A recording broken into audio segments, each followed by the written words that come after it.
Estamos en Curitiba, Brasil. Vamos a entrevistar a Lula da Silva. Somos el primer medio argentino que luego de 6 meses de gestión ha conseguido esta entrevista exclusiva. Hoy es 11 de septiembre del 2019 y el presidente Lula da Silva lleva detenidos 522 días y está detenido precisamente en lo que es este bloque de cemento, la cárcel de Curitiba, donde se alojan 20 presos, 20 detenidos, que son transitorios. El único preso detenido acá en Curitiba en forma permanente es el expresidente.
Presidente, una alegría verlo y traerle el saludo de los argentinos que tienen mucha expectativa de poder conocer su mirada sobre la situación actual de nuestro país, de Brasil y América Latina.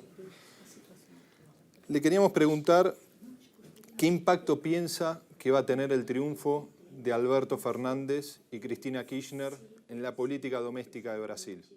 Olha, eu penso que o impacto mais desejável é que o povo argentino recupere o direito de ser feliz. O povo argentino já viveu a experiência do governo do Kirchner e da Cristina e viveu a experiência do Macri. É impressionante como, em pouco tempo, o Macri conseguiu destruir a Argentina. É impressionante.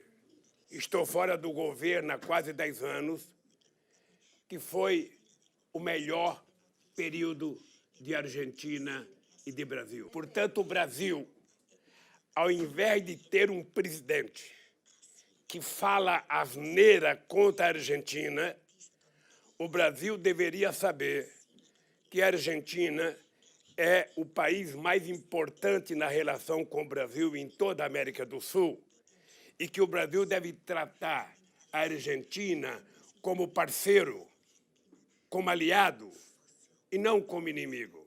Chega do tempo dos militares, que quando estava se construindo Itaipu, os militares argentinos falaram em construir bomba atômica, dizendo que Itaipu era para inundar Buenos Aires. Ou seja, o Brasil precisa de paz. O Brasil precisa de harmonia com a Argentina, de harmonia com todos os países, para que a gente possa, em tempo de paz, em tempo de democracia, crescer e melhorar a vida do povo que nós representamos. É isso que o Brasil precisa. E por isso, a vitória de Fernandes significa a possibilidade de melhorar muito a relação Brasil e Argentina.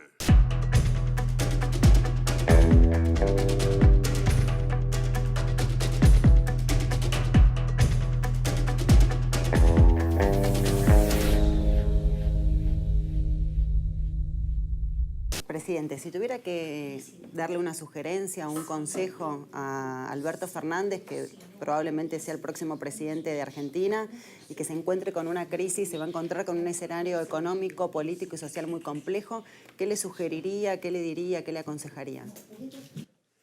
Olha, o conselho que eu poderia dar ao meu amigo Fernandes é um só. Governar para o povo pobre.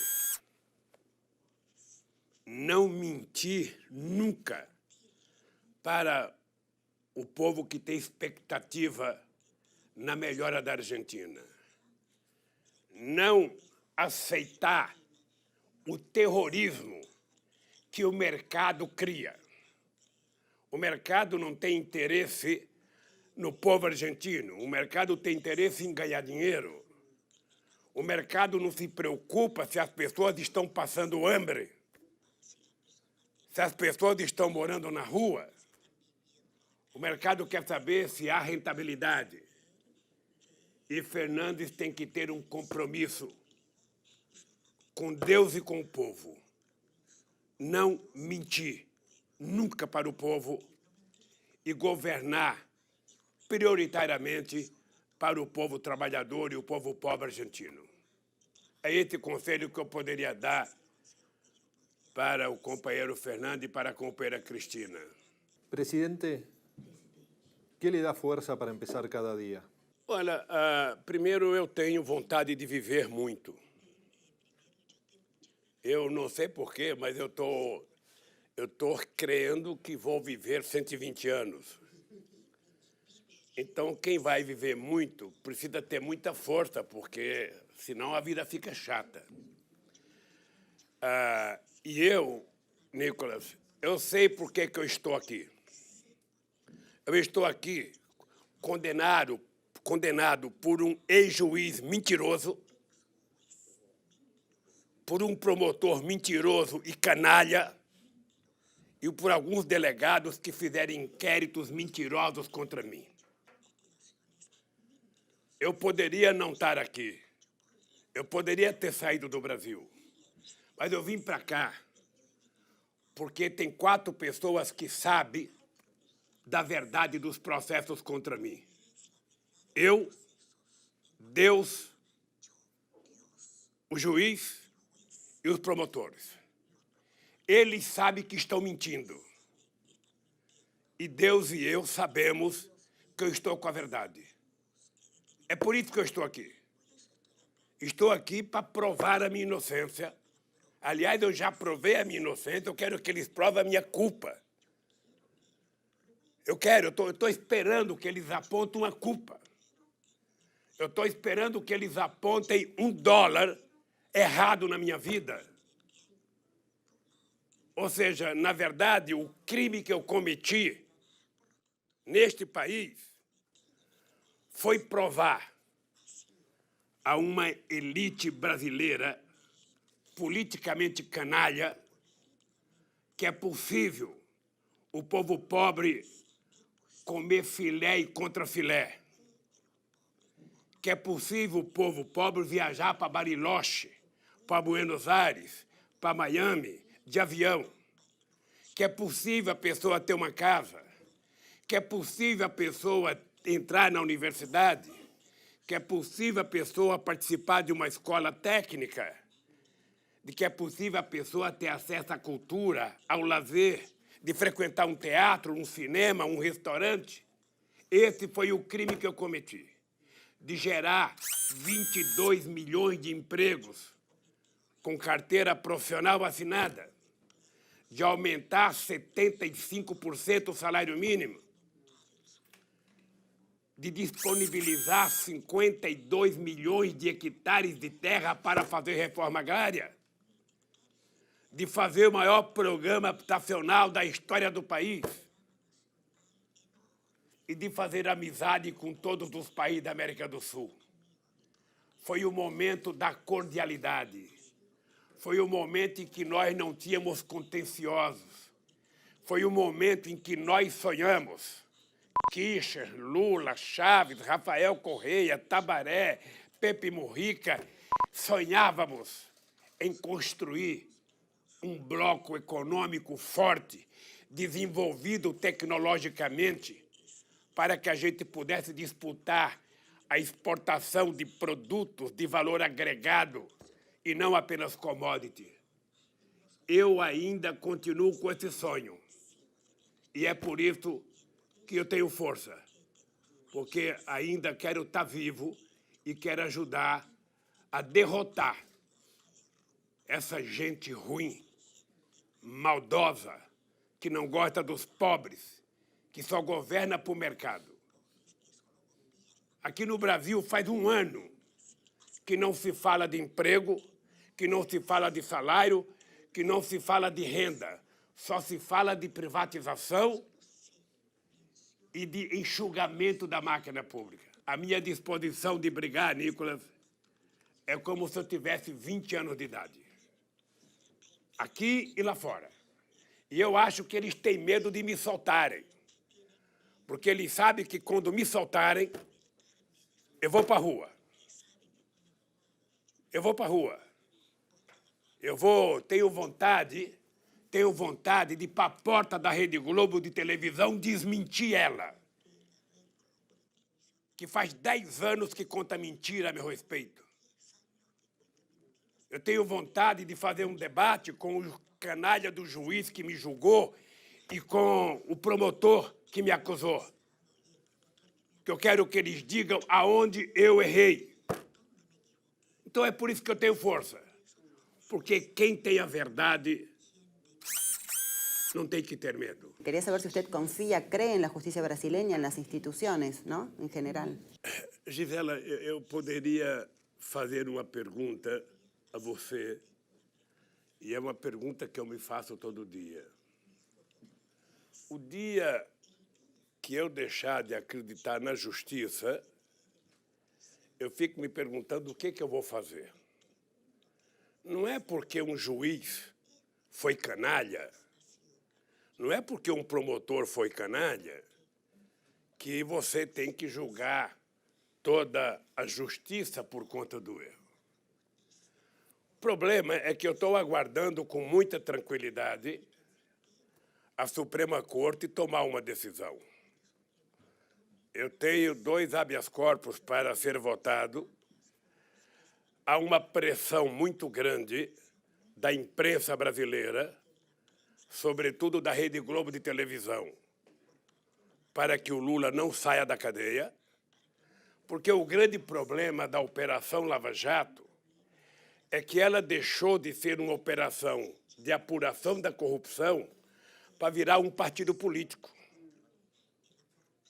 Ou seja, há um pacto entre os meios de comunicação e a Lava Jato.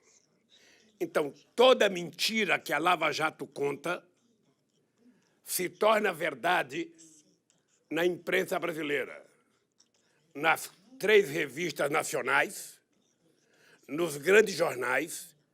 A Lava Jato tinha jornalista em cada jornal, em cada revista, que recebia preferencialmente as informações antes dos advogados de defesa. E ainda continua.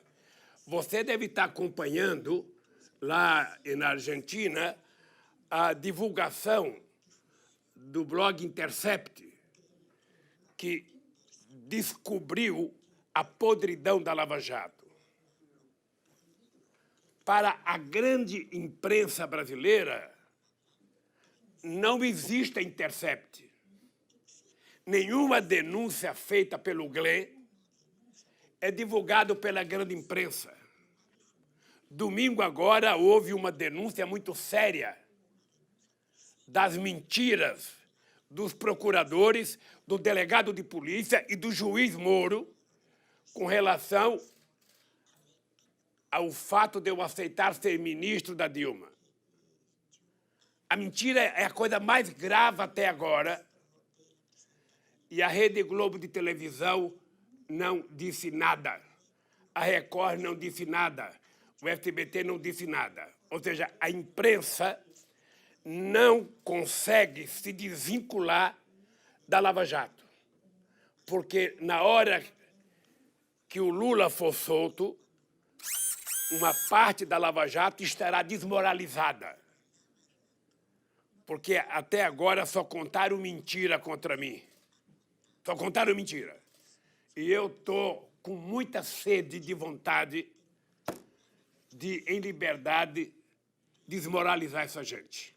Presidente, la mentira repetida y amplificada termina transformándose en estas sociedades en una verdad, que termina condicionando a la sociedad y su voluntad democrática. Uno lo ve en lo que fue el no a la paz en Colombia, el Brexit y la propia apertura del Brasil al neofascismo con Bolsonaro. ¿Cómo se enfrenta a eso? Não, e a eleição do Trump, que parece que é uma espécie de simbolismo, sabe, da chamada Primavera Árabe. Eu não sei se você tem noção, a Primavera Árabe começou no Egito, sabe, derrubaram o presidente que deveria cair mesmo, porque era um ditador, elegeram Morsi, e aí, com pouco tempo, tiraram o Morsi, e quem está governando? Uma junta militar. E não tem mais protesto. Não tem mais protesto. Ou seja, nos Estados Unidos, parece que muita gente que vota nos democratas também em protesto não foi votar. E ganhou o Trump. Aqui no Brasil, nem o Bolsonaro acreditava que ele pudesse ganhar as eleições. Eles tinham certeza que, se eu fosse candidato, eu ganharia as eleições na primeira volta. Então, o que eles fizeram? Eles me prenderam. E me proibiram de ser candidato. Aliás, nem me deixaram votar. Porque agora o golpe militar não precisa mais matar. Não precisa mais militares. Segundo a teoria do lawfare, é utilizar a justiça. A justiça e a imprensa. O Moro construiu um pacto com a imprensa. A imprensa, ela condena as pessoas antes do julgamento. A pessoa não vai mais num restaurante, a pessoa não sai mais de casa, a pessoa, sabe, o filho é perseguido na escola. É por isso que eu resolvi resistir. Por isso é que eu desafio cada juiz, cada promotor, cada delegado. Apresentem uma denúncia verídica contra mim.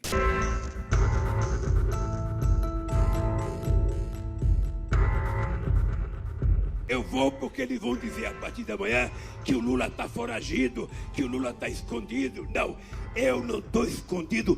Eu vou lá na barba deles, para eles saberem que eu não tenho medo, para eles saberem que eu não vou correr e para eles saberem que eu vou provar a minha inocência.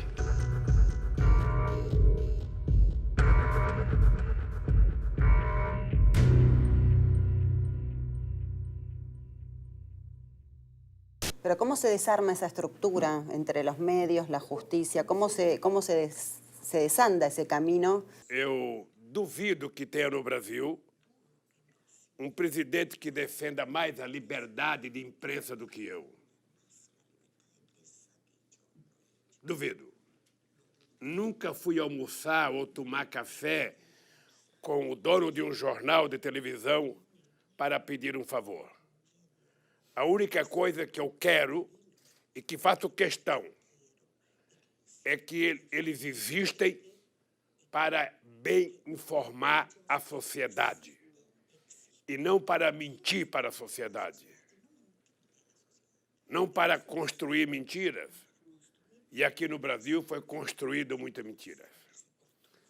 Se você levar em conta que o principal jornal do Brasil da televisão, num período de uma pesquisa feita por uma professora da Universidade Federal de Minas Gerais, em pouco mais que um ano, tem 80 horas no principal jornal dessa televisão falando mal do Lula. E, ao mesmo tempo, tem mais de 100 horas transformando o juiz mentiroso em herói. Ou seja, eles pensavam que a mentira ia vencer. E eu estou aqui para dizer para vocês, a verdade vencerá. Custe o que custar. Demore quanto tempo demorar. Mas o povo brasileiro vai saber a verdade. E saberá que essas pessoas que me acusaram não têm caráter. Utilizaram da justiça para fazer política. E o objetivo principal era não permitir que o Lula voltasse a ser presidente da República desse país. E que o PT não possa mais ganhar as eleições. O povo argentino, durante muito tempo, foi induzido pelos meios de comunicação a odiar Cristina, a odiar Kirchner, a odiar a democracia. Aqui no Brasil foi o mesmo. Aqui, a negação da política era transmitida 24 horas por dia pelos meios de comunicação. E o presidente eleito aqui, sabe, ele foi eleito com o apoio da elite brasileira e da imprensa brasileira, tentando destruir o PT.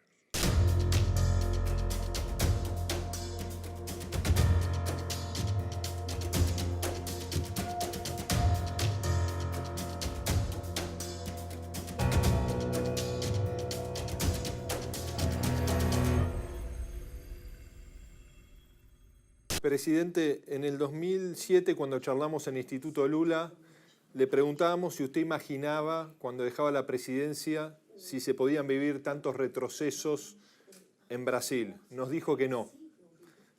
¿Hasta dónde piensa que puede llegar hoy la degradación institucional y política de Brasil? Nicolas, eu fico assustado, porque eles transformaram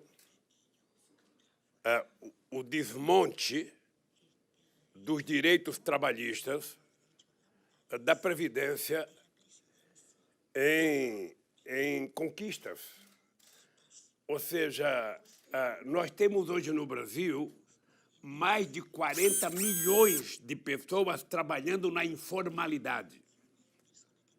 12% de desempregado, 4 milhões de pessoas que já estão totalmente desalentadas. Ou seja, e eles, tirando todos os direitos dos trabalhadores, eles dizem na televisão que vai melhorar. É como se o povo brasileiro tivesse anestesiado. Por isso é que eu quero sair daqui. Porque eu preciso ir para a rua falar com esse povo e dizer a verdade sobre esse governo e sobre essa gente que está governando o Brasil. Eles, a pretexto de combater a corrupção, deram um prejuízo à economia brasileira de mais de 140 bilhões de dólares. Milhões de pessoas perderam o emprego. Destruíram as grandes empresas da construção civil e de engenharia. Ou seja, fizeram uma destruição na nossa indústria naval, que tinha 2.000 trabalhadores quando eu cheguei na presidência e que estava com 86 mil trabalhadores. Nós agora estamos contratando sondas para extrair petróleo, 12 sondas por 30 bilhões, quando a gente poderia fazer no Brasil, gerar emprego e distribuir renda. Aqui no Brasil, o processo de privatização está pior do que o Menem fez na Argentina. Essa gente não está governando o Brasil, essa gente está vendendo o Brasil.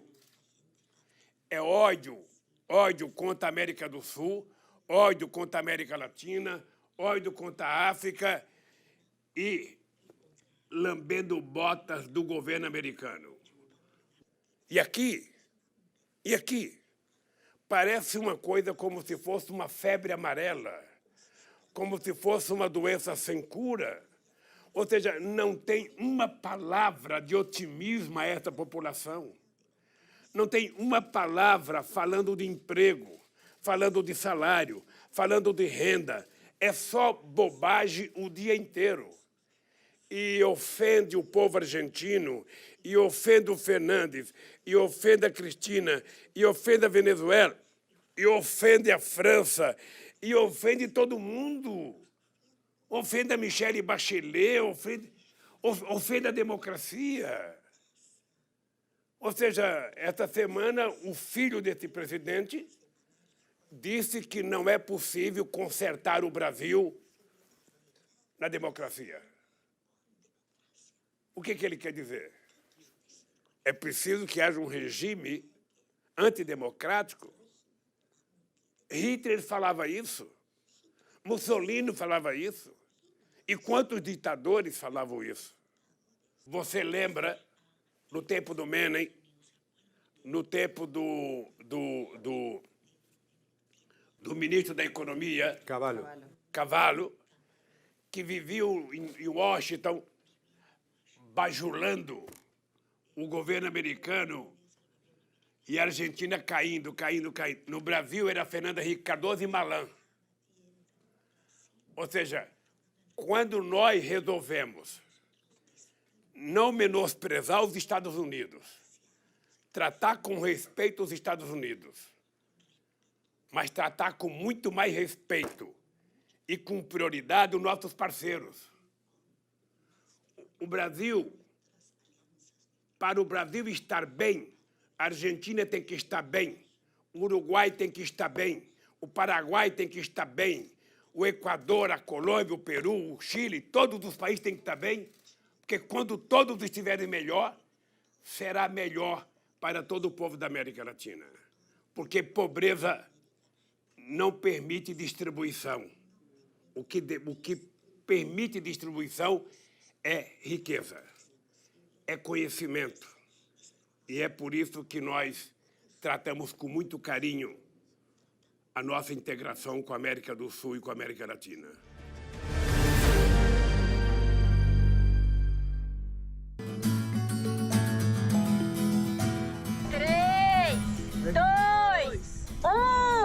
Boa tarde, presidente Lula!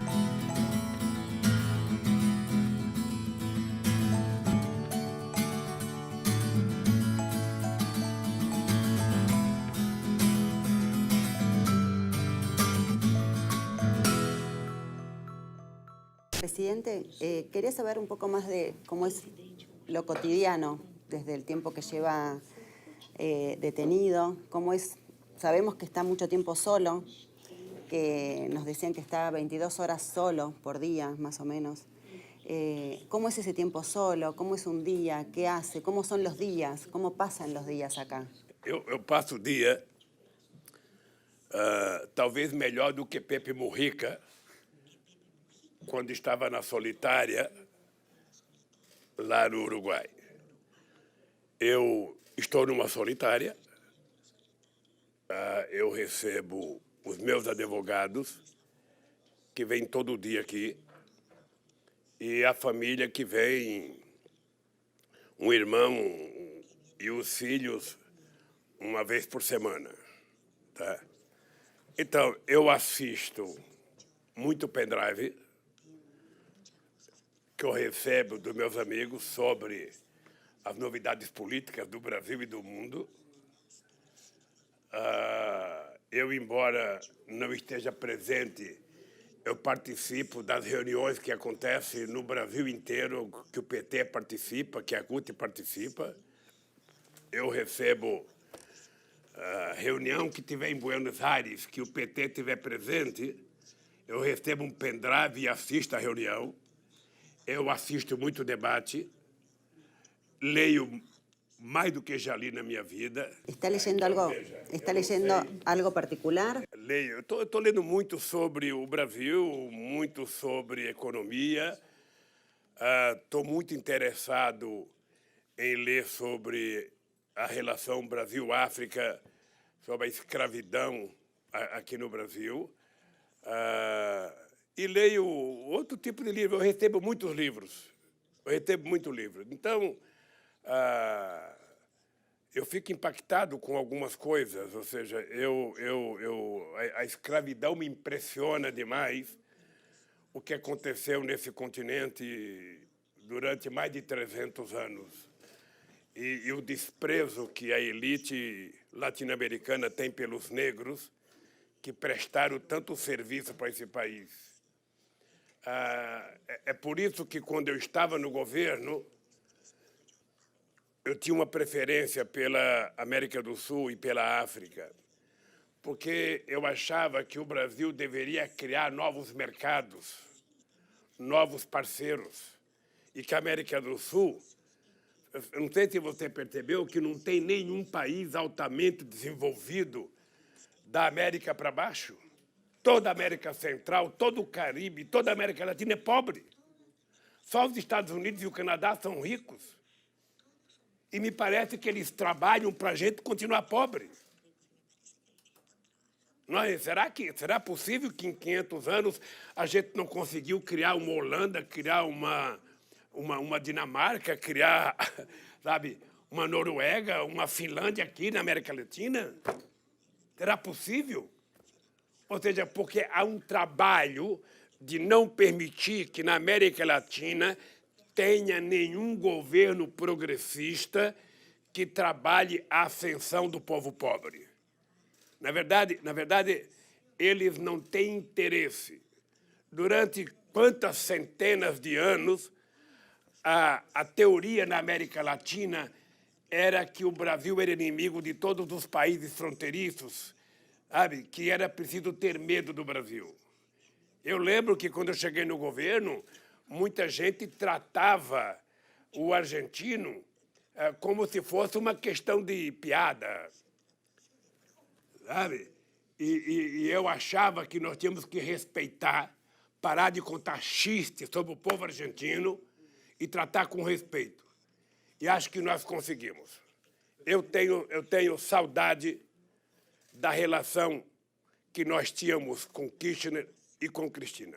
Presidente, Marco Aurelio García solía decir que no se tuvo la capacidad por momentos de acelerar la marcha de las transformaciones. Viendo el presente que hoy tiene Brasil, ¿en qué se debería haber avanzado más? ¿Qué se debería haber hecho distinto para no llegar a esta realidad? Muita coisa. Muita coisa. Muita coisa. Sabe o que acontece, Nicolas? Nós somos resultado da nossa formação política e formação cultural. Houve séculos de desconfiança entre nós. E você não consegue, em poucos anos, sabe, mudar, sabe, a cabeça das pessoas. O Brasil tem muito mais gente estudando, sabe, na Europa do que na Argentina. Os nossos convênios entre universidades deveriam ser muito mais ricos entre Brasil e Argentina e os países da América do Sul. A Argentina tem uma tradição universitária muito grande, sabe? O Brasil não tinha ainda a primeira universidade, a Argentina já tinha feito a sua primeira reforma universitária. Então, a gente atrasou um pouco. A gente não criou o Banco do Sul que a gente queria criar. A gente poderia ter criado mais instituições multilaterais entre nós para dificultar que qualquer governo pudesse mudar as coisas, como eles estão mudando agora. A relação entre Estados, ela não tem que depender dos governos. Sabe, a relação de Estado é uma coisa muito sólida. Pode ser governo de direita, de centro, de esquerda. A relação entre dois Estados ela tem que ser perene. duradoura. Sabe? Então, eu acho que nós não conseguimos fazer isso. Nós não conseguimos fazer isso. Construímos uma belíssima amizade.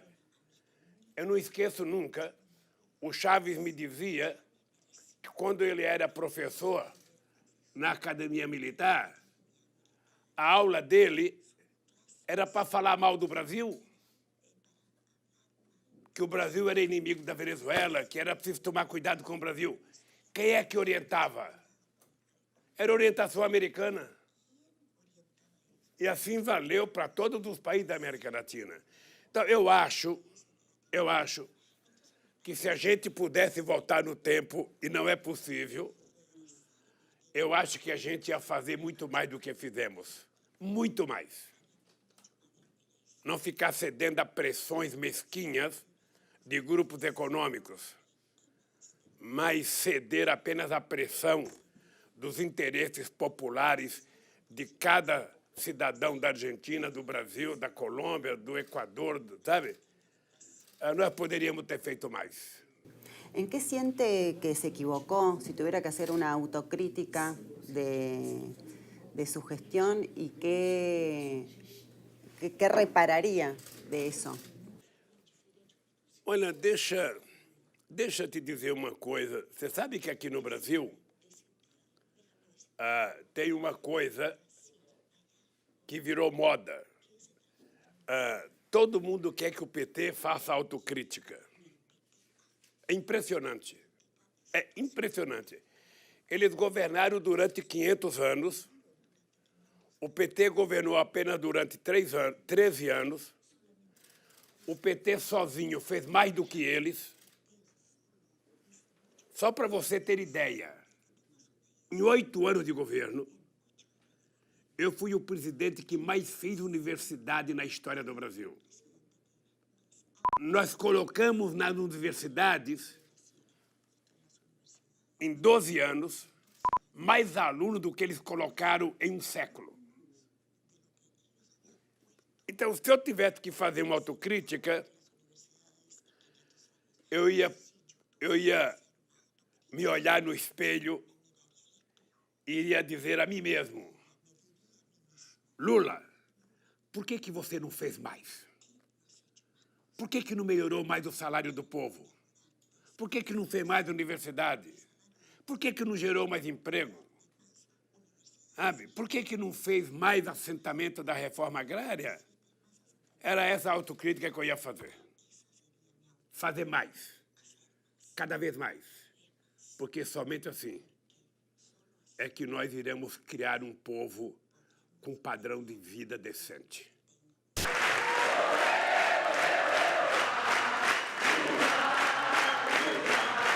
Apesar das nossas diferenças, nós hoje estamos convencidos que não existe saída individual para nenhum país.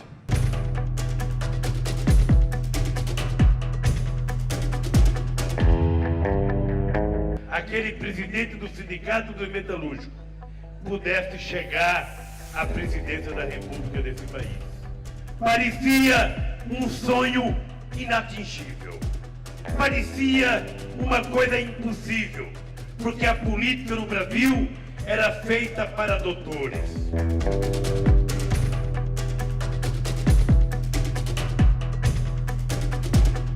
¿Qué es lo primero que va a hacer cuando recupere la libertad? Sair daqui. E pretendo volver a fazer política, a andar pelo Brasil, a andar pela América Latina, fazendo o que eu sei fazer. Política. E quero que você saiba de uma coisa. Tá? Eu quero que você saiba de uma coisa antes. Eu estou namorando e pretendo casar quando sair daqui. ¿Está enamorado? Estou? Estou. Engraçado. Estou com 73 anos, vou fazer 74, e estou como se fosse um menino de 20 anos. Eu digo todo dia que eu tenho 74 anos, energia de um jovem de 30, e vontade de casar de um jovem de 20.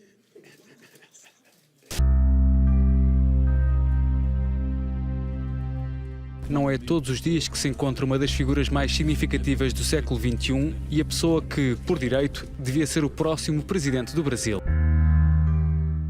I support him because he is the people's president. Lula son todos. Todos los que tienen problemas en la inmensidad de América Latina.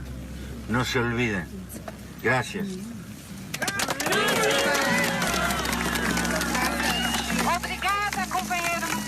¿Quiénes le gustaría que lo venga a visitar que todavía no haya venido a verlo? Você sabe que é difícil dizer quem que eu gostaria, porque a visita a um preso político não tem convite. O preso não faz uma lista de convidados como se fosse num casamento. Ou seja, aqui as pessoas vêm porque querem vir. Eu te confesso que eu fiquei muito feliz, mas muito feliz com a visita do Fernandes. La detención de Lula, además, es una mácula al Estado de Derecho. A mí me preocupa enormemente que estas cosas ocurran en nuestro continente. Muito feliz, muito, muito, muito. Eu acho que foi uma atitude dele que cresceu muito, cresceu muito. Eu já tinha respeito por ele e cresceu muito o respeito pela coragem dele. Sabe, a vinda do Pepe Mujica, com mais de 80 anos, é sempre interessante. O Dualde veio aqui também já um pouco doente, me visitar. Então, eu sou agradecido, mas eu não posso dizer. A semana que vem vou receber o Chico Buarque aqui. Ele vem junto com o Esquivel, sabe? É sempre muito bom. É pouco tempo, é só 1 hora de visita, sabe? E eu falo muito, então... Presidente, ¿y cómo procesa la ausencia de Marisa y de Arthur acá desde la prisión? Olha, o Brizola, ele me dizia que a gente não tem que ter pressa com a morte. Ou seja, uma pessoa ela vai diminuindo a presença na medida que o tempo vai passando. E você não vai fazer... Eu vivi 43 anos com a Marisa, então eu não quero esquecê-la. Você não esquece nunca o neto, sabe? Para a vida inteira, você vai lembrar do neto, dos seus irmãos. O que é importante é que você tem que ter clareza que, apesar da morte, você precisa lembrar das coisas boas e tocar a vida para frente. Sabe? Eu sou um homem que gosto da vida e, embora já tenha 73 anos, eu ainda quero viver intensamente a minha vida. Eu gosto de viver, gosto de fazer política, sabe? E é isso que eu sei fazer. E se você namora e está apaixonado, você vai fazer política muito mais prazerosamente. Você vai estar sempre com um sorriso no rosto quando você estiver conversando com as suas pessoas. Bueno, el amor ocupa un lugar central en su vida, entonces, en todo sentido. Eu sinceramente, não sei se um ser humano é capaz de sobreviver sem amor. Eu não sei. Eu, sinceramente, não sei. Eu acho que o ser humano precisa do amor para ele viver, para ele ter força, para ele ter motivação, sabe? E não é só o amor na sua relação pessoal, é o amor ao seu povo, é o amor ao seu país, é o amor à causa. É um amor à causa, ou seja, quanto mais eu leio, sabe, sobre a história do Brasil, quanto mais eu vejo as injustiças que se fez nesse país, mais eu tenho vontade de lutar. Mais tenho vontade de lutar. Eu acho que se eu conhecesse o tanto de história que eu conheço hoje, há 50 anos atrás, eu teria virado um revolucionário. Por não saber, eu virei um político, um democrata, sabe? E a diferença é que eu tenho lado.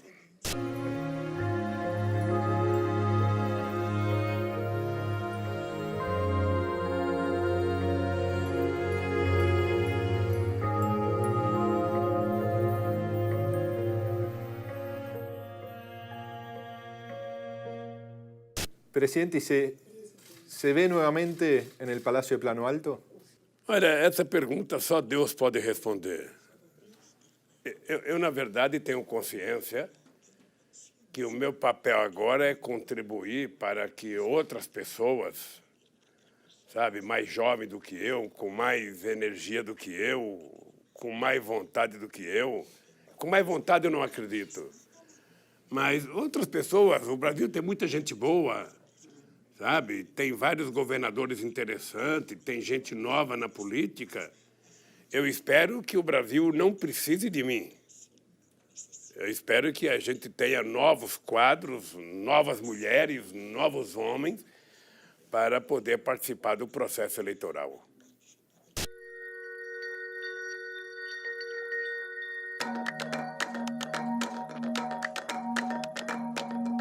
Presidente, ¿qué mensaje le daría al pueblo argentino y a los latinoamericanos como despedida de esta entrevista? Eu quero dizer ao povo argentino e ao povo brasileiro, nós precisamos de muita democracia. E em democracia, as instituições que garantem o funcionamento do Estado têm que ser sérias. Têm que ser compostos por homens e mulheres responsáveis.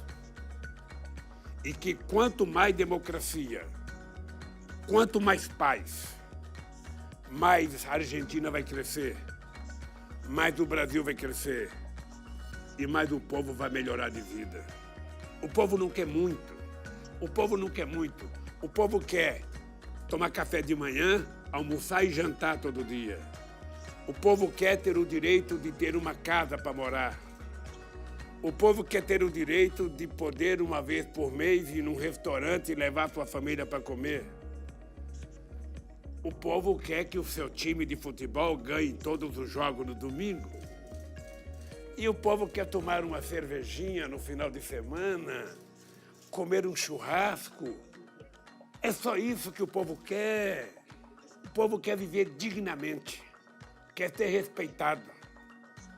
Sabe? O povo quer ter acesso à cultura, à saúde. É isso. E está na Constituição argentina, está na Constituição brasileira. Os governantes que não permitem que a Constituição seja cumprida deveriam ser presos e não piorar a situação do povo. Por isso, eu peço a Deus que proteja o povo argentino e que permita que eles conquistem o direito de viver melhor nas próximas eleições. Eu agora quero receber vocês fora daqui. Así será, presidente. Recién terminamos la entrevista con el presidente Lula. 1 hora pudimos estar dialogando con él y nos encontramos con un Lula súper íntegro, con mucha fuerza, mirando hacia adelante y con un desafío hacia el futuro. Un desafío de enfrentar estas mentiras que, amplificadas, multiplicadas por los medios de comunicación, se transforman en pseudos verdades que hackean muchas veces la voluntad de nuestras sociedades. El desafío para el futuro, para Brasil, para la Argentina, para la región. ¿Cómo se desarticula este mecanismo que instala las mentiras como verdades? Desde los medios de comunicación y con la complicidad del Poder Judicial. Un futuro incierto, con esperanza y en disputa.